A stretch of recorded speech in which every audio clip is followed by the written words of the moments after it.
আসসালামু আলাইকুম গাইস। তো আজ চলে আসলাম আপনাদের সঙ্গে একটা বিষয় শেয়ার করার জন্য, যে আমি যে আমার বোগেনভিলিয়া যে গাছটি দেখিয়েছিলাম মরে যাচ্ছে, তো সেই গাছটার গোড়ায় আমার অন্য একটি ফুলের চারা ছিল।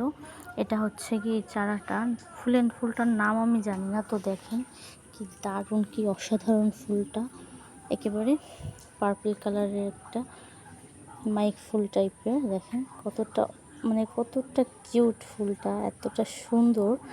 আরও কিছু এই যে করি আসতেছে। তো আমি এই ফুলটার নাম জানি না। এই গাছটা আমি রাস্তার পাশ থেকে উঠিয়ে এনেছিলাম। তো যদি কেউ এই গাছটির নাম জেনে থাকেন অবশ্যই আমাকে কমেন্টে জানাবেন। তো আপনাদের কেমন লাগলো আমার এই পার্পল কালারের ফুলটা অবশ্যই কমেন্টে জানাবেন। তো ভালো লাগলে অবশ্যই লাইক, কমেন্ট, শেয়ার করে সাবস্ক্রাইব করে পাশে থাকবেন। আল্লাহ হাফেজ।